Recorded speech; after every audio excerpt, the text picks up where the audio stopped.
이스라엘의 첫 번째 왕이었지만 그 끝은 비극적이었던 왕 사울. 그의 이야기가 오늘을 사는 우리에게 하나님을 향한 진정한 순종이 과연 무엇인지 한번 깊이 생각하게 만들어주는데요. 오늘 그 이야기 속으로 함께 들어가 보겠습니다. 한 나라의 왕이, 그것도 하나님께서 직접 기름 부어 세우신 왕이 왜 버림받았을까요?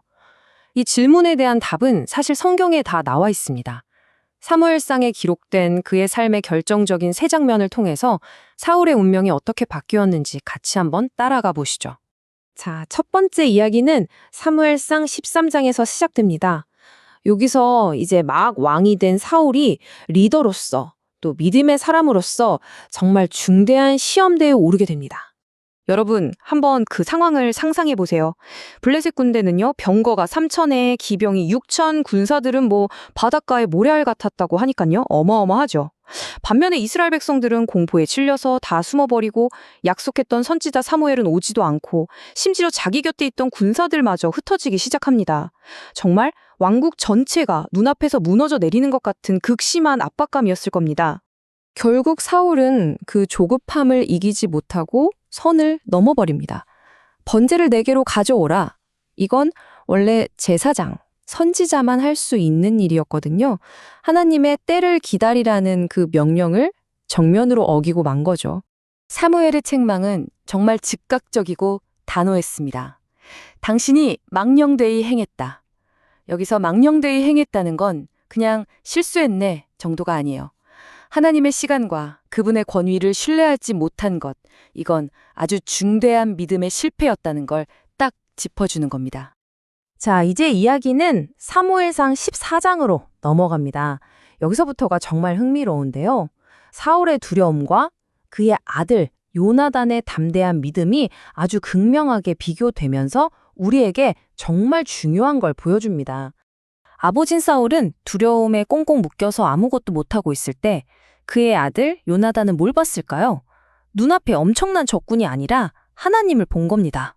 그리고 이렇게 선포하죠. 여호와의 구원은 사람의 많고 적음에 달리지 않았다. 와, 정말 위대한 믿음의 고백 아닙니까? 이 표를 보시면 두 사람의 차이가 한눈에 들어오죠. 요나단의 믿음은 하나님의 기적 같은 승리를 가져왔습니다. 그런데 사울은 어땠나요? 자기 권위를 내세우려고 성급하게 맹세를 하는 바람에 오히려 이스라엘 군대 전체를 지치게 만드는 결과를 낳고 말았죠. 여기서 사울의 영적 분별력이 얼마나 흐려졌는지를 보여주는 결정적인 장면이 나옵니다. 아니, 전쟁에서 이긴 영웅이 자기 아들인데 그 아들을 자기가 만든 맹세 때문에 죽이려고 하잖아요. 심지어 요나단은 그 맹세가 있는 줄도 몰랐는데 말이죠. 리더십이 완전히 자기중심적으로 변해버린 겁니다.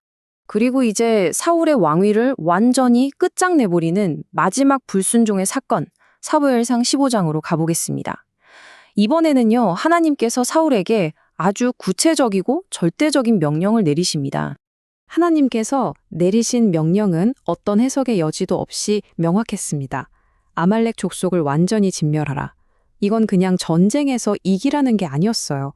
아말렉의 죄에 대한 하나님의 오래된 심판을 집행하는 거룩한 행위였습니다.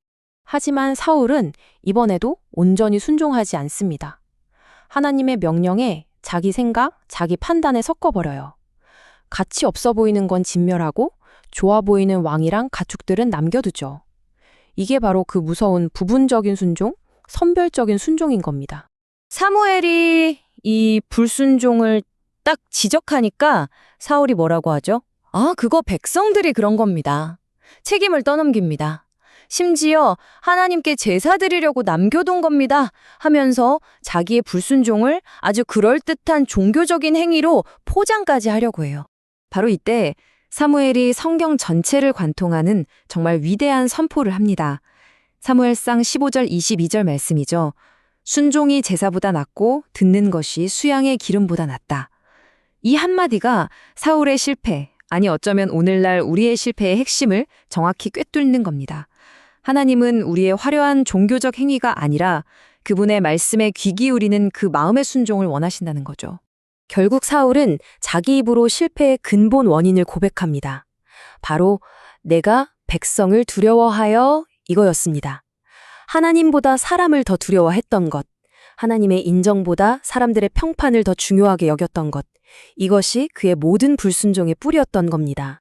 자, 그렇다면 이 사울의 비극적인 실패는 역으로 우리에게 뭘 가르쳐 줄까요?